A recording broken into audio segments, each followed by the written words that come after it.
কবিটিভ বাংলার পক্ষ থেকে সবাইকে স্বাগত। শিক্ষার্থী, আশা করি তোমরা প্রত্যেকেই ভালো রয়েছো। তোমরা যারা এইচএসসি ভোকেশনাল অথবা এইচএসসি বিএমটি শাখা হতে পরীক্ষা দিচ্ছ, এইচএসসি পরীক্ষা 2025 সালে, তোমাদের জন্য একটি নির্দেশনা সর্বশেষ কি আপডেট আছে সেটা জানাচ্ছি। তোমরা জানো তোমাদের পরীক্ষা নিয়ে পর্যন্ত অনেক কিছুই হচ্ছে, আন্দোলন, এদিকে করোনা, আবার কিছু কিছু জায়গায় বন্যা সংঘটিত হচ্ছে। তো সব কিছু মিলায় কী পরিস্থিতি এখন সেটা নিয়ে আলোচনা করতে চাচ্ছি। শিক্ষার্থী, কিন্তু আমরা যতটুকু তথ্য পাচ্ছি বা দেখছি সেটা হচ্ছে 26 তারিখে তোমাদের পরীক্ষা অনুষ্ঠিত হবেই, যে কোনো মূল্যে পরীক্ষা অনুষ্ঠিত হবেই।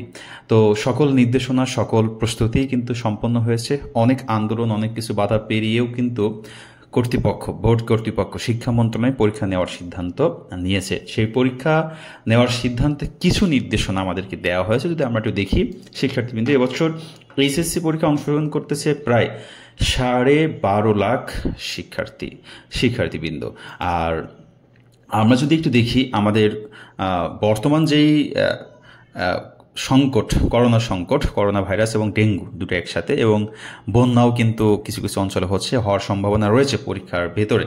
তো সেই ক্ষেত্রে এই নির্দেশনাগুলো আমাদের মেনে চলা উচিত, স্বাস্থ্যবিধি, বিশেষ করে করোনা এবং ডেঙ্গুর জন্য।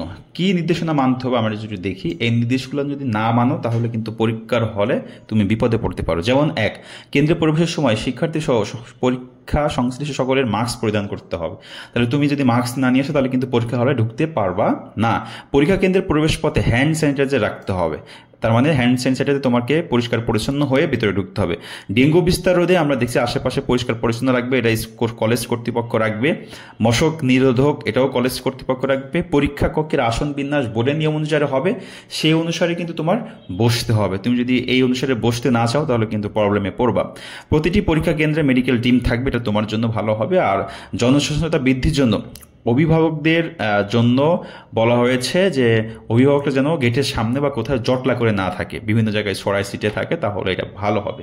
শিক্ষার্থী, কিন্তু এই হচ্ছে তোমাদের জন্য সর্বশেষ আপডেট। আর পরীক্ষা হচ্ছে, এটা 100% এখনও পর্যন্ত শিওর তথ্য, সেটা হচ্ছে 26 তারিখেই পরীক্ষা অনুষ্ঠিত হতে যাচ্ছে। শিক্ষার্থীবৃন্দ, যেহেতু পরীক্ষা হচ্ছে তোমাদের কিন্তু পড়াশোনা করতে হবে, কোনো গুজবে কান না দিয়ে পড়াশোনা করো, ইনশাল্লাহ পরীক্ষা ভালো হবে। পরীক্ষাটা হয়ে গেলেই তোমাদের জন্য বেটার। কিছু কিছু জায়গায় আমরা শুনতেছি 2-1 শিক্ষার্থী করোনা রোগে আক্রান্ত হয়েছে।